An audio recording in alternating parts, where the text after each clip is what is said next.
Hey, it's Brett, and you were watching Brett and Pixels. I am me, and this is Nadia. There she is.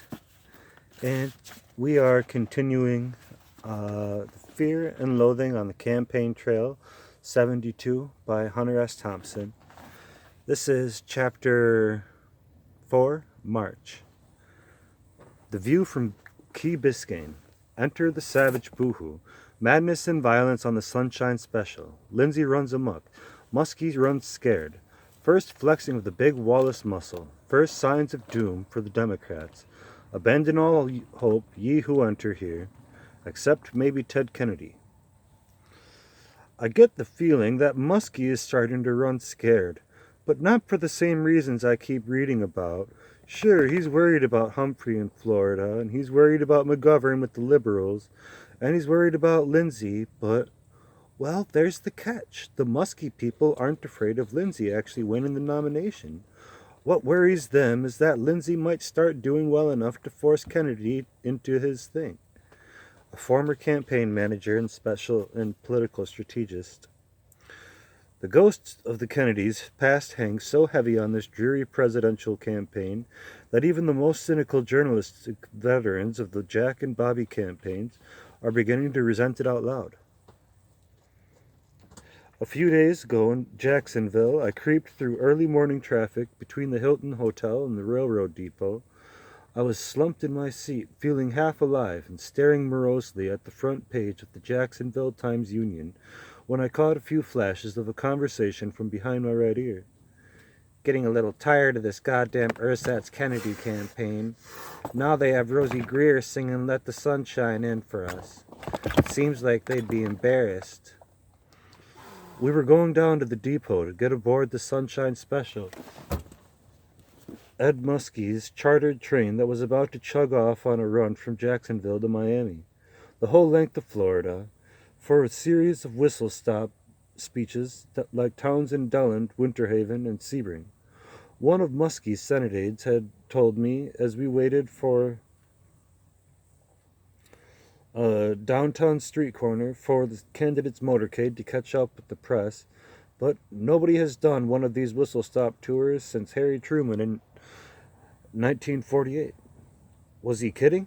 I looked to be sure, but his face was dead serious. Well, I said, funny you'd say that, because I just heard some people on the bus talking about Bobby Kennedy's campaign trains in Indiana and California in '68. I smiled pleasantly. They even wrote a song about it. Don't tell me you've never heard the Ruthless Cannonball. The musky man shook his head, not looking at me, staring intently down the street as if he'd suddenly picked up the first distant vibrations from Big Ed's black Cadillac bearing down on us. I looked, but the only vehicle in sight was a rusty pickup from Larry's Plumbing and Welding. It was idling at the stoplight. The driver was wearing a yellow plastic hard hat and nipping at a can of Schlitz. He glanced curiously at the big red, white, and blue draped muskie bus, then roared past us when the light changed to green. On the rear window of the cab was a small American flag decal, and a strip on the rear bumper said President Wallace. Ed Muskie is a trifle sensitive about putting the Kennedy ghost to his own use this year. He has XALA Rams tackle and one-time RFK bodyguard Roosevelt Greer singing songs for him, and one of his main strategists is a former RFK ally named John English. But Muskie is far more concerned with the ghost of Kennedy present. We were sitting in the lounge in that Muskie's train, rolling through the jack pines of North Florida, when his question came up. I was talking to a dapper gent from Atlanta who was aboard the train as a special guest of Ed Muskie, and who said that his PR firm would probably handle Georgia for the Democratic candidate, whoever that turned out to be. Who would you prefer? I asked. Well, what do you mean by that? He asked. I could see that the question made him nervous. Nothing personal, I explained, but on a purely professional, objective basis, which one of the Democratic candidates would be the easiest to sell in Georgia? He thought for a moment, then shrugged. No question about it, he said. Ted Kennedy. But he's not a candidate, I said. He smiled. I know that. All I did was answer your hypothetical question. I understand perfectly, I said. But why Teddy? Isn't the stuff he's been saying recently a bit heavy for the folks in Georgia? Not for Atlanta, he replied. Teddy could probably carry the city. Of course, he'd lose the rest of the state, but it would be close enough so that a big black vote could make a difference. He sipped his scotch and bent round on the seat to adjust for a new westward lean in the pitch and roll of the train. That's the key, he said. Only with the Kennedy can you get a monolithic black turnout. What about Lindsay? I asked. Not yet, he said, but he's just getting started. If he starts building the same kind of power base that Billy had in '68, well, then you'll see Teddy in the race. This kind of talk is not uncommon in living rooms around Washington where the candidates, their managers, and various ranking journalists are wont to gather for the purpose of talking serious politics, as opposed to the careful gibberish they distill for the public prints. The new Kennedy scenario is beginning to bubble up to the surface. John Lindsay has even had it said for the record. Several weeks ago, he agreed with a reporter who suggested, at one of those half-serious after-hours campaign trail drinking sessions, that the Lindsay campaign might just be successful enough to get Ted Kennedy elected. This is not the kind of humor that a long-shot presidential candidate likes to encourage in his camp when he's spending $10,000 a day on the campaign trail. But Lindsay seems almost suicidally frank at times. He will spend 2 hours on a stage, dutifully haranguing a crowd about whatever topic his speechwriters had laid out for him that day, and 30 minutes later he'll sit down with a beer and say something that no politician in his right mind would normally say in the presence of journalists. One of the main successes of a career politician is a rooty distrust of the press, and his cynicism is usually reciprocated in spades by most reporters who have covered enough campaigns to command a fat job like chronicling the Big Apple. 50 years ago, H.L. Mencken laid down the dictum that the only way a reporter should look at a politician is down. This notion is still a very strong factor in the relationship between politicians and the big-time press.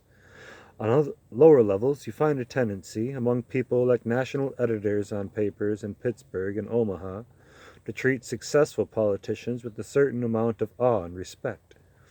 But the prevailing attitude among journalists with enough status to work presidential campaigns is that all politicians are congenital thieves and liars.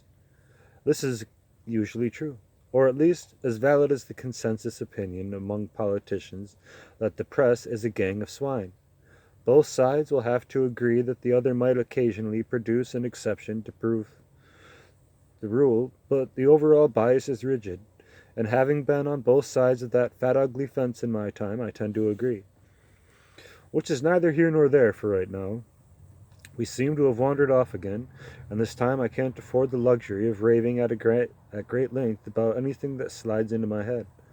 So, rather than miss another deadline, I want to zip up the nut with the fast and extremely pithy 500 words, because that's all the space available, and in 2 hours I have to lash my rum-soaked red convertible across Rickenbacker Causeway to downtown Miami and then to the airport, in order to meet John Lindsay in either Tallahassee or Atlanta, depending on which connection I can make. It is nearly impossible to get either in or out of Miami this week. All flights are booked far in advance, and the hotel-motel space is so viciously oversold that crowds of young angry tourists are becoming unruly, according to the Miami Herald, in the lobbies of places that refuse to let them in. Fortunately, I have my own spacious suite attached to the National Affairs Suite office in the Royal Biscayne Hotel. When things got too heavy in Washington, I had no choice but to move the National Affairs desk to a place with better working conditions. Everybody agreed that the move was long overdue. After 3 months in Washington, I felt like I'd spent 3 years in a mine shaft underneath Butte, Montana. My relations with the White House were extremely negative from the start. My application for press credentials was rejected out of hand. I wouldn't be needing them, they said, because Rolling Stone is a music magazine, and there's not much music in the White House these days. And not much on Capitol Hill either, apparently. When I called the Congressional Press Gallery to ask about the application for press credentials that I'd filed on early November 71, they said they hadn't gotten around to make any decision on it yet. But I probably wouldn't be needing that one either.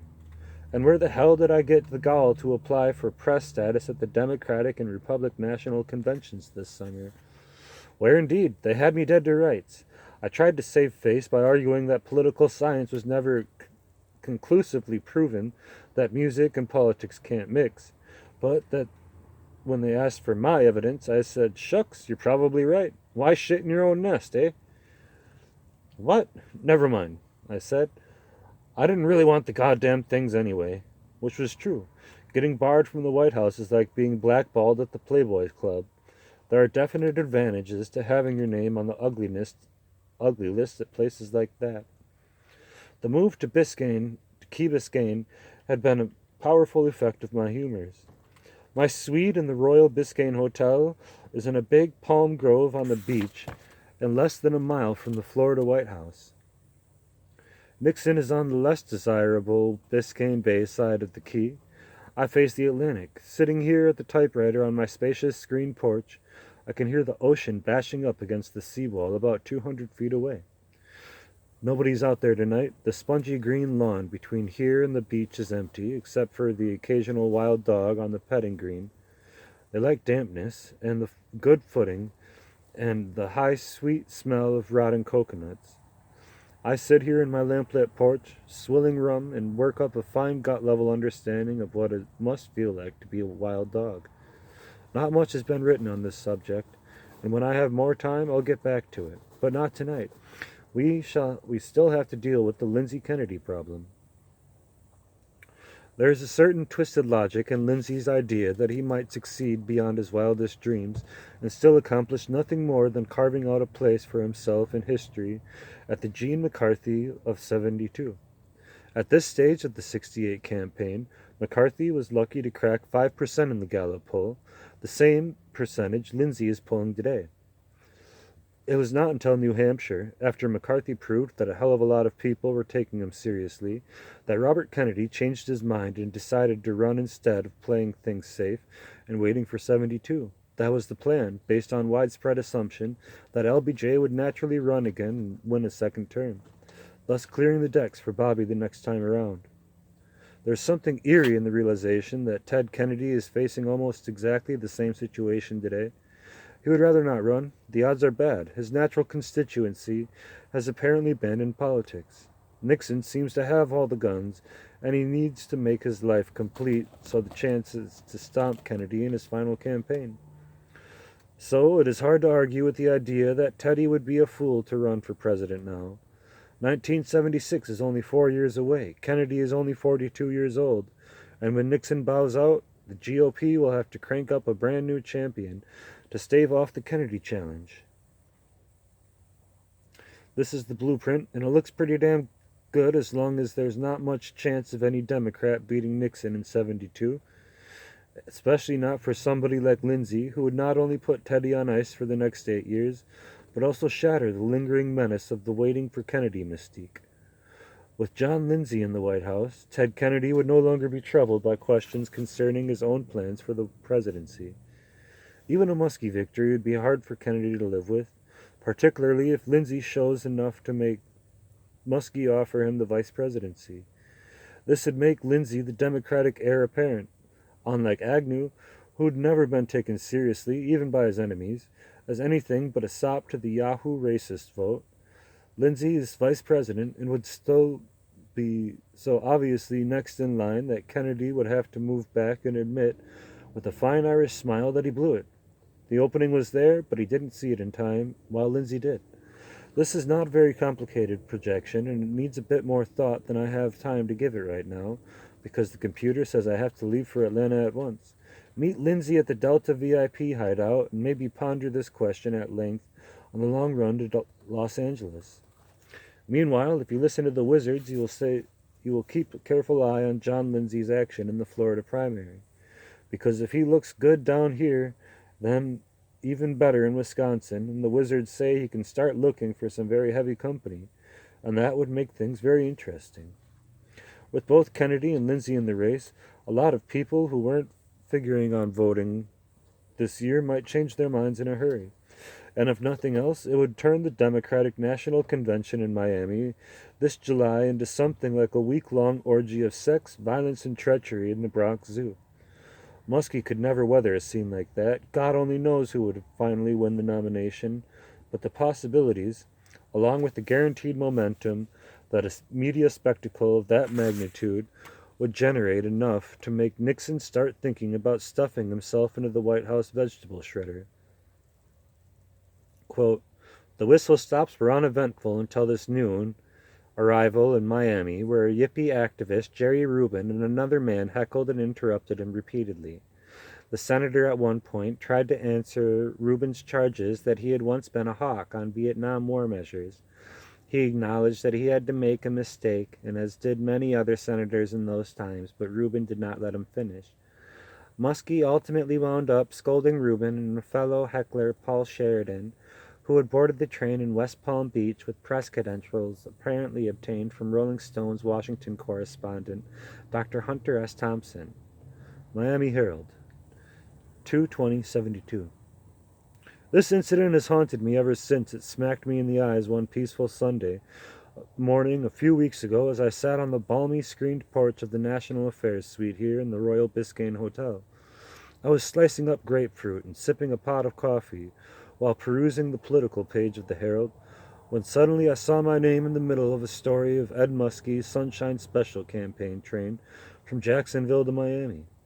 Several quick phone calls confirmed that something ugly had happened on that train and that I was being blamed for it. A New York reporter assigned to the Muskie camp warned me to stay clear of this place. They're really hot about it. They pulled your pass for good. Wonderful, I said. That's one more bummer that I have an excuse to avoid. But what happened? Why do they blame me? Jesus Christ, he said. That crazy son of a bitch got on the train wearing your press badge and went completely crazy. He drank about 10 martinis before the train even got moving. Then he started abusing people. He cornered some poor bastard from the Washington papers and called him a greasy faggot and communist buttfucker. Then he started pushing him around and saying he was going to throw him off the train at the next bridge.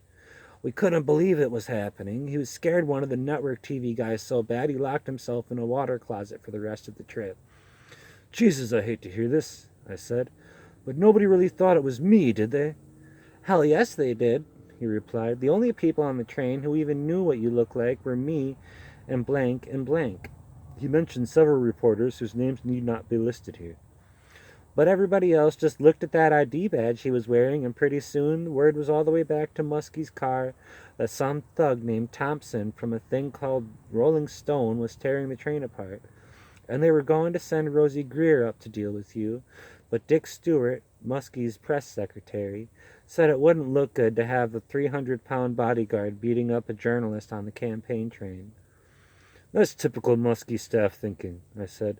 They've done everything else wrong. Why balk at stomping a reporter? He laughed. Actually, he said, the rumor was that you'd eaten a lot of LSD and gone wild, that you couldn't control yourself. What do you mean, me? I said. I wasn't even on that goddamn train. The Muskie people deliberately didn't wake me up in West Palm Beach.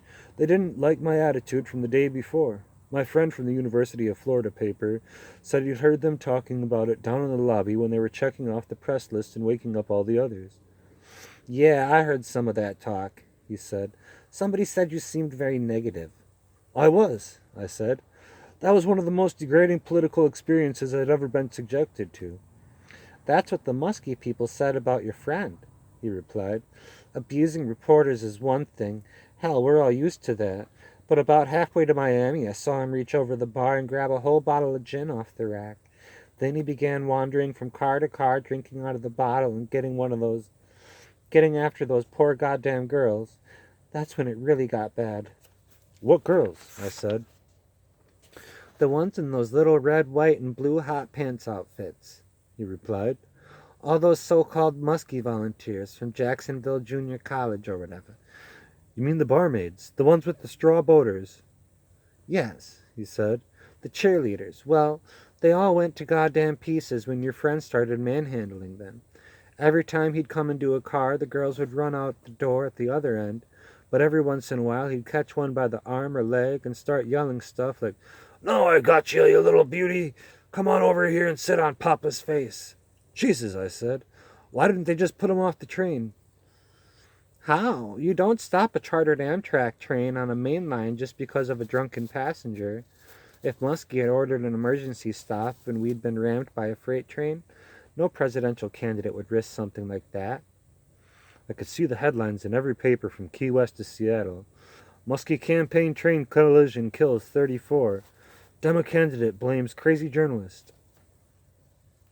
Anyway, he said, we were running late for that really big rally at the station in Miami, so the Muskie guys figured it was better to just endear the crazy son of a bitch rather than cause a violent scene on a train full of bored reporters. Christ, the train was loaded with network TV crews, all of them bitching about how Muskie wasn't doing anything worth putting on the air. He laughed.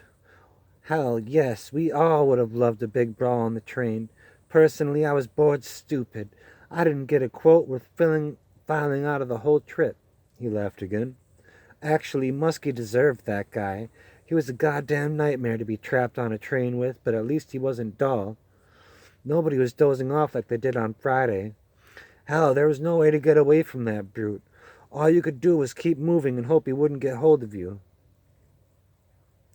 Both the Washington Star and the Woman's Wear Daily reported essentially the same tale.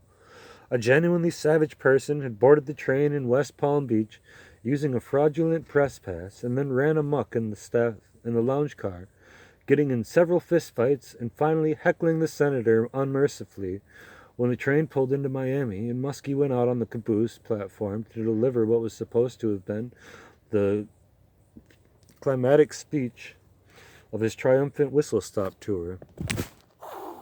It was at this point, according to press reports, come on, stop being a monster, both published and otherwise, that my alleged friend, calling himself Peter Sheridan, cranked up on his act to a level Senator Muskie to cut short his remarks. When the Sunshine Special pulled into the station at Miami, Sheridan reeled off the train and took a position on the tracks just below Muskie's caboose platform, where he spent the next half hour causing the senator a hellish amount of grief, along with Jerry Rubin, who also showed up at the station to ask Muskie what had caused him to change his mind about supporting the war in Vietnam.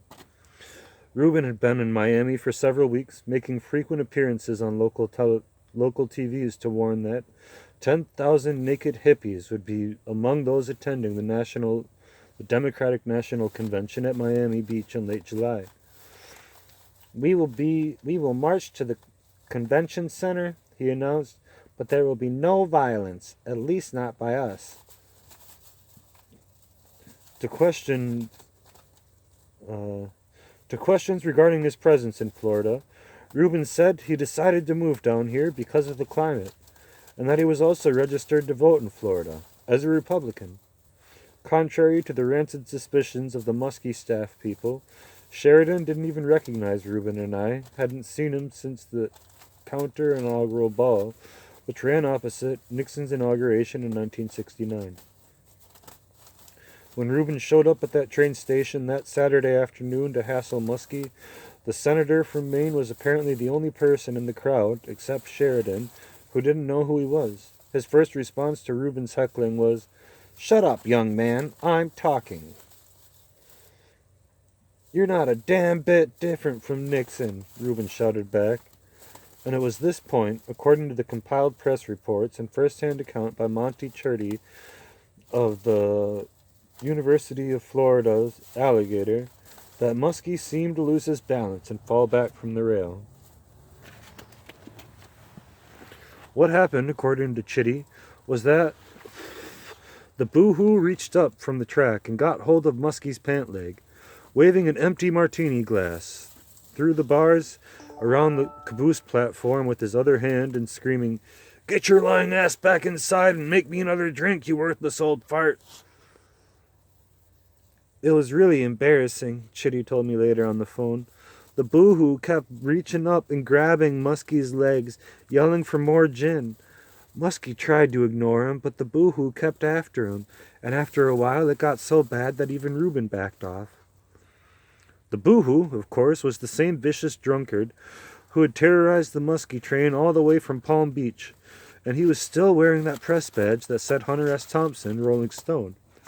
Chitty and I had met him just the night before at about 2:30 a.m. in the lobby of the Ramada Inn where the press party was quartered. We were headed out to the street to look for a sandwich shop, feeling a trifle bent and hungry, and as we passed the front desk, there was this huge wild-eye monster bellowing at the night clerk about all this goddamn chicken shit and all these pansies around here trying to suck up to Muskie, and where the fuck can a man go in this town to have a good time anyway? A scene like that wouldn't normally interest me, but there's something very special about this one. Something abnormally crazy in the way he was talking. There was something very familiar about it. I listened for a moment and then recognized the Neil Cassidy sped booze acid rap. A wild combination of menace, madness, genius, and fragmented coherence that wreaks havoc on the mind of any listener. This is not the kind of thing you expect to hear in the lobby of a Ramada Inn, and it is especially not in West Palm Beach, so I knew we had no choice but to take this man along with us. "I don't mind if I do," he said. "At this hour of the night, I'll fuck around with just about anybody." He had just got out of jail, he explained, as we walked 5 or 6 blocks through the warm midnight streets to a 24-hour hamburger place called the Copper Penny. 15 days for vagrancy, and when he'd hit the bricks today, around 4, he just happened to pick up a newspaper and see that Ed Muskie was in town. And since he had this friend who worked up top, he said, for Big Ed, well, he figured he'd just drift over to the Ramada Inn and say hello. But he couldn't find his friend, just a bunch of pansies from CBS and the New York Times, hanging around the bar, he said. I took a few bites out of that crowd and they faded fast, just ran off like curs. But what the shit can you expect from people like that? Just a bunch of low-life ass-kissers who get paid for hanging around with politicians. Well, I'd like to run this story all the way out here, but it's deadline time again and the nuts and bolts people are starting to moan, demanding a fast finish and a heavy on the political stuff. Right, let's not cheat the readers. We promised them politics, by God, we'll damn well give them politics. But just for the quick hell of it, I'd like to explain, or at least insist, despite massive evidence to the contrary, that this geek we met in the lobby of the Ramada Inn, and who scared the shit out of everybody when he got on Muskie's train the next day for the run from Palm Beach to Miami, was in fact an excellent person, with a rare sense of humor that unfortunately failed to mesh, for several reasons, with the prevailing humors on Muskie's Sunshine Special. Just how he came to be wearing my press badge is a long and tangled story, but as I recall, I had something to do with the fact that Sheridan convinced me that he was one of the original ranking boohoos of the Neo-American Church that also was able to rat off all kinds of obscure and pithy tales about his experiences in places like Millbrook, the Hog Farm, La Honda, and Mike's Pool Hall in San Francisco, which would not have meant a whole hell of a lot if he hadn't also been an obvious aristocrat in the Freak Kingdom. There was no doubt about it. This bastard was a serious king hell crazy. He had a rare weird electricity about him. That extremely wild and heavy presence you only see in a person who has abandoned all hope of ever behaving normally. Monty, Chitty, and I had spent about 5 hours with Sheridan that night in West Palm Beach, and every place we went, he caused serious trouble. In a rock club around the corner from... We'll wait. Thank you.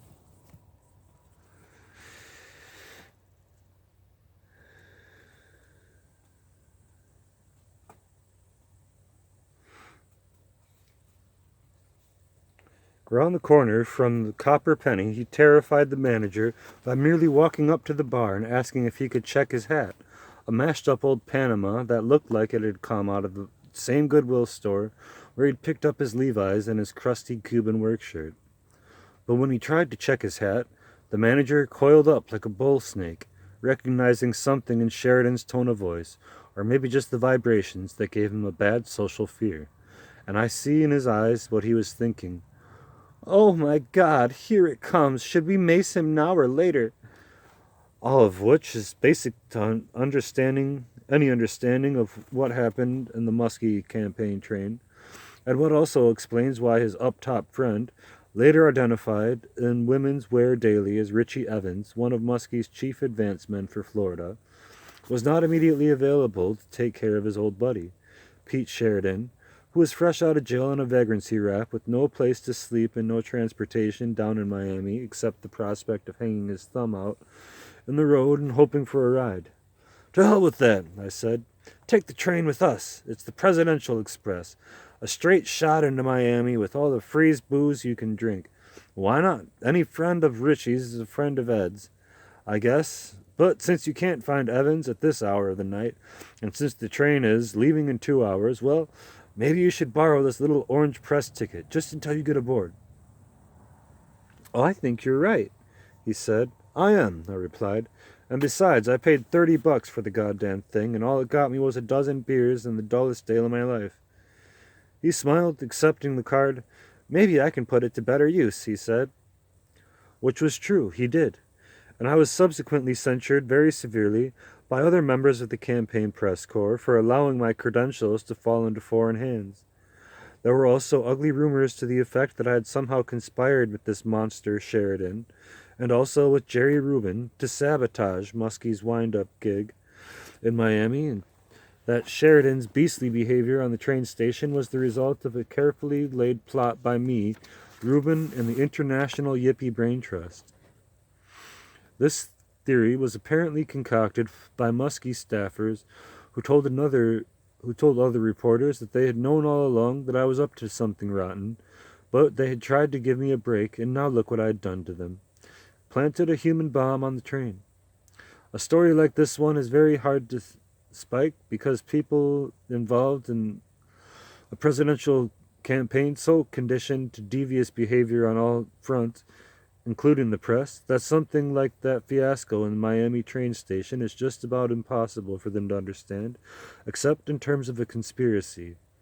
Why else, after all, would I give my credentials to some booze-maddened jailbird? Well, why indeed? Several reasons come quickly to mind, but the main one could only be understood by somebody who has spent 12 hours on a train with Ed Muskie and his people doing whistle-stop speeches through Central Florida. We left Jacksonville around 9, after Muskie addressed several busloads of black teenagers and some middle-aged ladies from one of the local union halls, who came down to the station to hear Senator Muskie say, "It's time for the good people of America to get together behind somebody they can trust, namely me." Standing next to me on the platform was a kid of about 15 who looked not entirely fired up by what he was hearing. "Say," I said, "what brings you out here at this hour of the morning, for a thing like this?" "The bus," he said. After that, we went down to Dayland, a 2-hour run where Muskie addressed a crowd of about 200 white teenagers who'd been let out of school to hear the candidate say, "It's about time for the good people in America got together for somebody behind somebody they can trust, namely me." And then we eased down the tracks to Sebring, where a feverish throng of about 150 senior citizens was on hand to meet the man from Maine and pick up his finely honed message. As the train rolled into the station, Roosevelt Grier emerged from the caboose and attempted to lead the crowd through a few stanzas of "Let the Sun Shine In."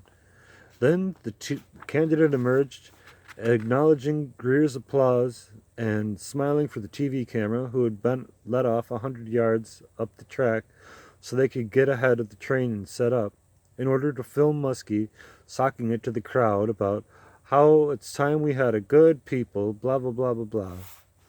Meanwhile, the Muskie girls, looking very snappy in their tricolored pre-war bunny suits, were mingling with the folks, saying cheerful things and handing out red, white, and blue buttons that said "Trust Muskie" and "Believe Muskie." A band was playing somewhere, I think. The chief political correspondent from some paper in Australia was jabbering into the telephone in the dispatcher's office, feeding Mukie's wisdom straight down the back to the outback, as if it were direct from the orange juice state. By mid-afternoon, a serious morale problem had developed aboard the train. At least half the National Press Corps had long since gone over the lump into serious boozing. A few had already filed, but most had scanned the prepared text of Big Ed's whistle-stop speech and said to hell with it. Now, as the train headed south again, the Muskie girls were passing out sandwiches, and O.B. McClinton, the black Irishman of country music, was trying to lure people into the lounge car for a sing-along thing. It took a while, but I finally collected a crowd. Then one of Muskie's college-type staffers took charge. He told the black Irishman what to play, cued the staff people, then launched into about 19 straight choruses of Big Ed's newest campaign song, "He's Got the Whole State of Florida" in his hands. I left at that point. The scene was pure Nixon. So much like a pep rally at a young Republican club that I was reminded of a conversation I'd had earlier with a Republican from Atlanta. "You know," he said, "it's taken me half the goddamn day to figure out what it is that bothers me about these people." He nodded toward a group of clean-cut young Muskie staffers at the other end of the car. "I've covered a lot of Democratic campaigns," he continued, "but I've never felt out of place before. Never felt personally uncomfortable with the people." "I know what you mean," I said. "Sure," he said, "it's obvious. I finally figured out why." He chuckled and glanced at the Muskie people again. "You know what it is," he said. "It's because these people act like goddamn Republicans. That's the problem. It took me a while, but I finally figured it out." There are very few members of the establishment press who will defend the idea that things like aggressive flatulence, forced feedings of swill, or even a barely muted hostility on the part of the candidate would justify nothing so drastic as to cause the Democratic frontrunner to cut short a major speech because some dangerous freak wearing a press badge was clawing at his legs and screaming for more gin. I might even agree with this thinking myself if the question of drastic retaliation against a candidate ever actually confronted me. For the same reason that I couldn't crank up enough adrenaline to get myself involved in some low-level conspiracy to heckle a harmless dingbat like Ed Muskie in a Florida railroad station. The boohoo incident haunted me throughout the campaign. First, it got me barred from the Muskie camp. Then, when investigations of the Watergate scandal revealed that Nixon staffers had hired people to systematically sabotage the primary campaigns of almost all the Democratic contenders, the ex-Muskie's lieutenants cited the boohoo incident as a prime example of creep's dirty work. Ranking Muskie lieutenants told congressional investigators that Sheridan and I had conspired with Donald Segretti and other unnamed saboteurs to humiliate Muskie in the Florida primary. The accusation came as a welcome flash of humor at a time when I was severely depressed at the prospect of another 4 years with Nixon. I also reinforced my contempt for the waterheads who ran Big Ed's campaign, like a gang of junkies trying to send a rocket to the moon to check out rumors that the craters were full of crack. Full of smack. Which is not to say that I couldn't get interested in something with a bit of real style to it, like turning 50,000 bat salutes in the convention center on the night of Hubert Humphrey's nomination. But I don't see much hope for anything that imaginative this time around, and most people capable of pulling out an outrage like that altogether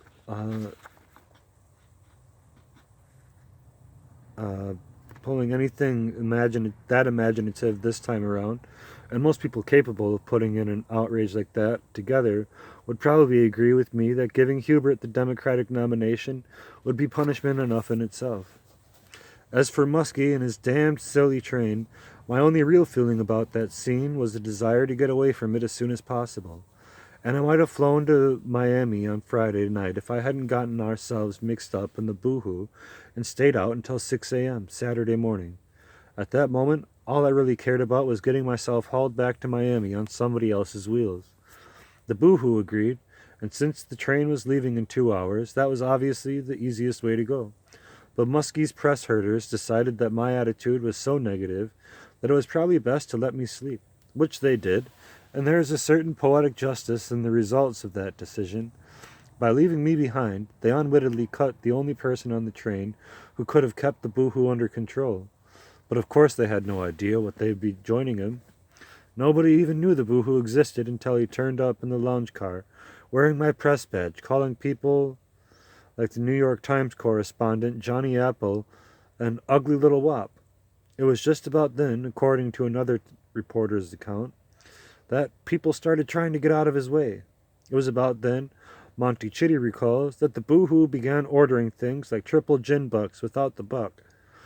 And from then on, things went steadily downhill. Now, looking back on that tragedy with a certain amount of perspective and another glance at my notes, the boohoo's behavior on that train seems perfectly logical, or at least as logical as my own less violent, but noticeably negative reaction to the same scene a day earlier. It was a very oppressive atmosphere, very tense and guarded compared to the others I'd covered. I had just finished a swing around Central Florida with Lindsay, and before that I'd gone up to New Hampshire with McGovern. Both of those campaigns had been very loose and easy scenes to travel with, which might have been because they were left-bent underdogs. But at that point, I didn't really think much about it. The only other presidential candidates I had ever spent any time with were Gene McCarthy and Richard Nixon in '68.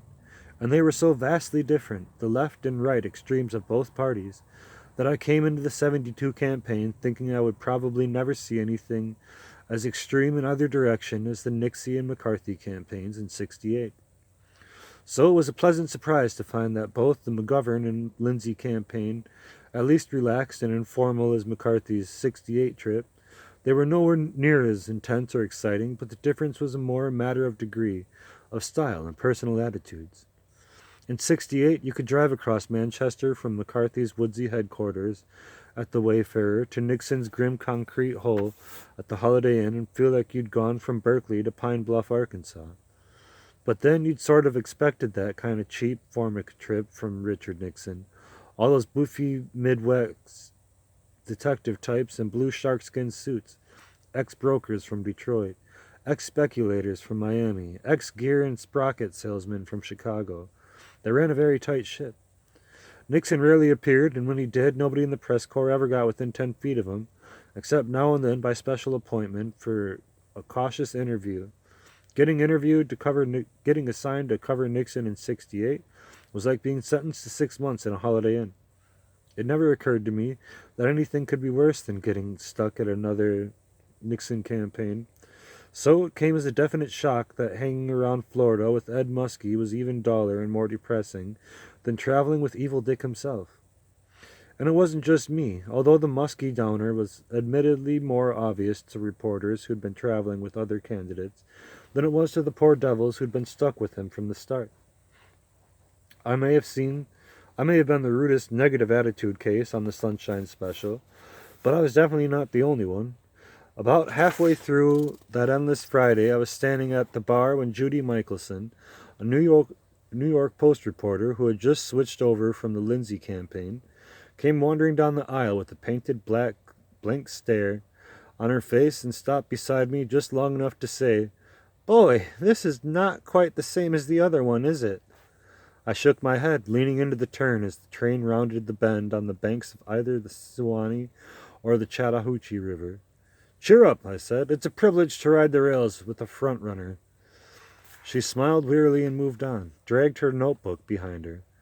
Later that evening, the West Palm Beach, I listened to Dick Stout of Newsweek telling Muskie, a press aide, that his day on the Sunshine Special had been so goddamn disgracefully bad that I don't have words for it yet. One of the worst things about the trip was the fact that the candidate spent the whole time sealed off in his private car with a traveling zoo of local party bigwigs. The New Hampshire primary was still 2 weeks off, and Muskie was still greedily pursuing his dead-end strategy of pulling up endorsements from powerful Democrats in every state he visited, presumably on the theory that once he got the party bosses signed up, they would automatically deliver the votes. By the time the deals went down in New Hampshire, Muskie had signed up just about every Democratic politician in the country whose name was well known by more than 100 people, and it did him about as much good as a notarized endorsement from Martin Bormann. A week later, when he staggered to fourth-place finish in Florida, a fishmonger in Cairo, Illinois, announced that he and U.S. Senator Harold Hughes of Iowa were forming a corporation to market musky dartboards.